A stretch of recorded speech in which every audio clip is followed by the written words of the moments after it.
Welcome to the Tokay main screen tutorial. My name is Sarah Payne and I am the Tokay Training Specialist at Aquatic Informatics. In today's Tokay main screen tutorial, I will discuss the location and function of the site area, hazard area, test area, and data tree.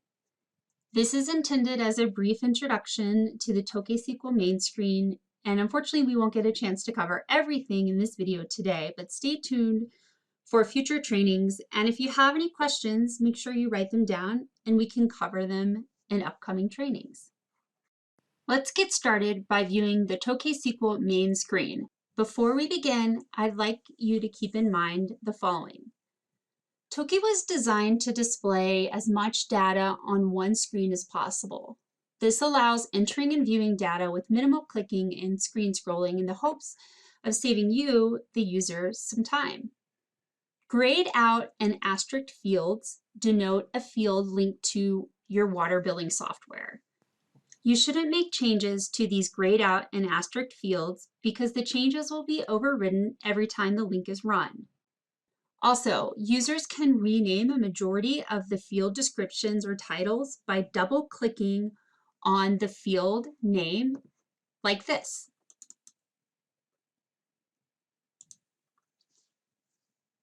By right-clicking in almost any field, like I'm doing here, you can see the birth name or the original name of the field. The number in parentheses is the amount of characters available within that field.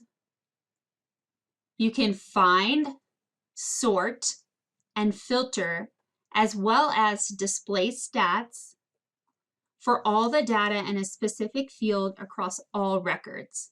This is a powerful tool, and I'll go into more detail about this in future tutorials. You can also copy, cut, paste, and do a group update. Let's get started by taking a look at the site area. Generally, a site is one company or resident at an address. Because it's up to the water purveyor to determine the definition of a site, they're often defined in a variety of ways.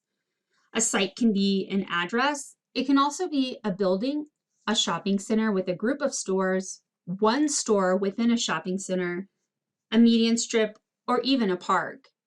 Because so many fields in TokaySQL are user-defined and can be renamed by the user, I will highlight only the more common universal data fields today.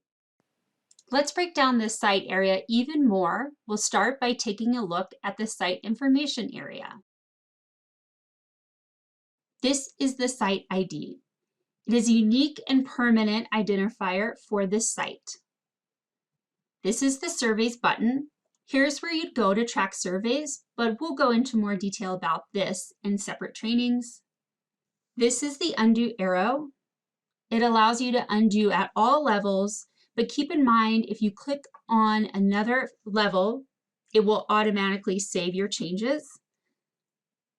This is the save icon. It's unnecessary because information automatically saves every time the user clicks away. So this is for just your own security blanket if you'd like. In this site information area, some common universal data fields found here include company, address.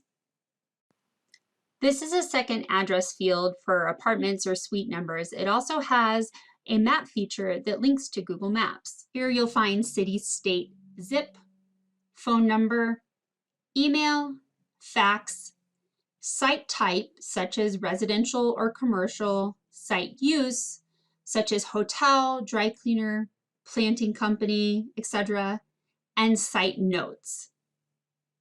Now let's take a look a little further to our right to this mailing area.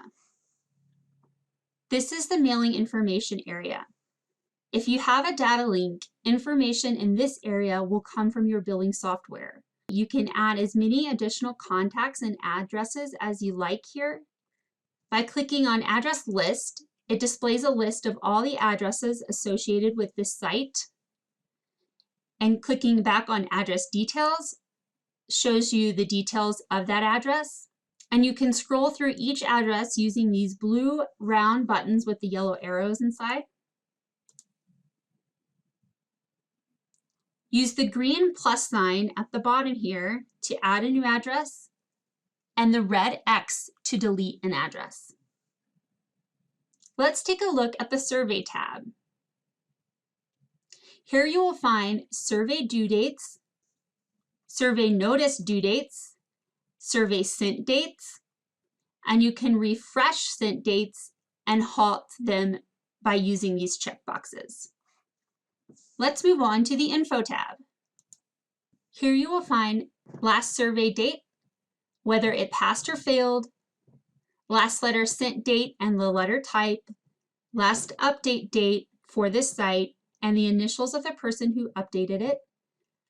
This is the link on checkbox, which denotes if the data link will update this site. And then there's the link code field.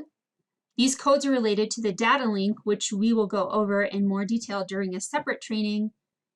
You also have the last link date field, which is the date the site was last linked.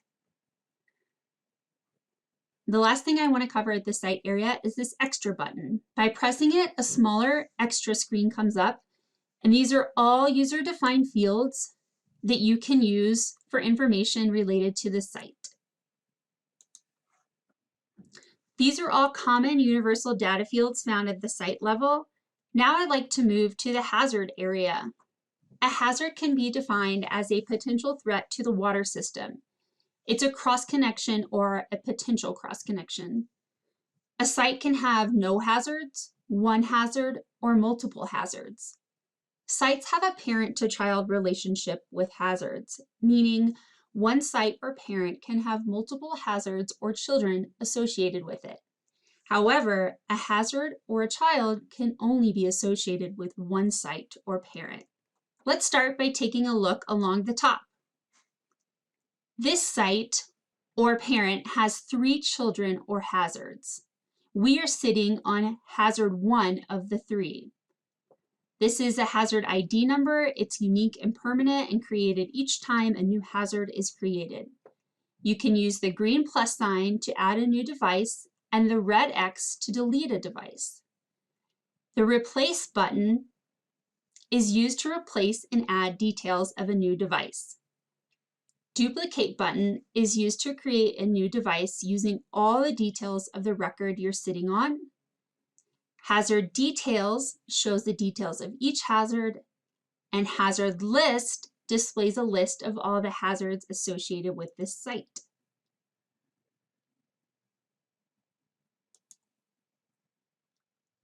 You can scroll through each hazard using these blue round buttons with the yellow arrows inside. I'd like to point out some common universal fields at the hazard level. Location. Usually there is at least one field dedicated to hazard-specific location details. Notes. These are related to a single assembly. Let's take our eyes a little further to the right. These fields are related to the assembly and include device status, serial number, manufacturer, model, type, size, the installer, as well as checkboxes for fireline, lead-free, bypass, and you can fill in orientation as well. Continuing to our right, there is a remove date field and a replaced date field. Now let's take a look at the Install tab. Here you will find Install Due Date fields, Installed fields, Notice Due Date fields, and Notice Sent dates. You can also refresh the dates and halt the notices with these checkboxes. Moving on to the Info tab. Here you see there are last test date fields, whether it passed or failed, or in this case, ND for not done, last letter sent date and letter type, last update date for this hazard, and the initials of the person who updated it. There's also a link on checkbox denoting if the data link will update this hazard. Link code field These codes are related to the data link, which we will go over in detail during a separate training. Last link date, which is the date this hazard was last linked. And the files button, you can upload files related to this hazard by clicking here. Extra button, similar to the extra button we saw before, but this one is specifically related to the hazard you're sitting on and should contain data related to that hazard. Now I'd like to move on to the test area. This area contains fields commonly used to record test results. The content and fields on this screen will change based on the type of protection installed for the hazard. Universal fields include test date, pass, fail, or not done, tester, and test kit. As well as you can add notes here related to the specific test. A few other things I'd like to point out in the test area. This is a test ID. It's a unique and permanent ID created each time a new test is added. You can use this green plus button to create a new test or the red X to delete a test. Continuing along the top of the test area, there's a reschedule button. This is used to reschedule the next test, and we'll cover this in more detail in future tutorials. The initial button, which displays the initial test, and the final button, which displays the final test, assuming the first test failed. There's also a test list, which shows a historic list of all tests associated with this device. And you can scroll through the test by using these blue round buttons with the yellow arrows. There's also a test report button, which brings up a blank test report for this assembly. From this little icon, you can print a completed test report for the current test, all tests for this hazard, or for a filtered group. There's also a files button here, allowing you to upload files related to the specific test. Lastly, and very importantly, you'll find the test due date here, a second test due date field, notice due dates, notice sent dates, refresh, and halt notice checkboxes. Last but not least, I'd like to go over the data tree. The data tree is on the left-hand side of the screen. It's a quick overview of the activity at each site. It's a graphical display of the relationship between sites, hazards, tests, and surveys. Let's take a closer look at the data tree. Clicking on an address, like I've done here, expands the tree and shows all branches for that site. Each branch of the tree is shown with an icon representing a site, a hazard, a device test, or a survey. It's important to note that the red dates indicate failing tests or surveys, black dates indicate incomplete tests or surveys, and green dates indicate passing tests and surveys. You can click on any of these icons to activate a record on the main screen, like this. A few other important things to note about the data tree. The data tree only shows 100 sites at a time. You can view more sites by clicking on the Show Next 100 Sites button at the bottom of this list. This list will keep displaying 100 sites at a time. To view a site in an earlier listing, simply click on the Show Previous 100 Sites button at the top of the data tree. To recap, today we reviewed the placement and function of the site area, the hazard area, the test area, as well as the data tree.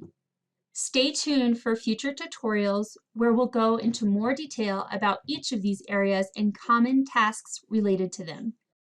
If you have questions, please reach out to Tokay support by email, phone, or logging into our customer support portal. Thank you for your time. I hope you've learned something new.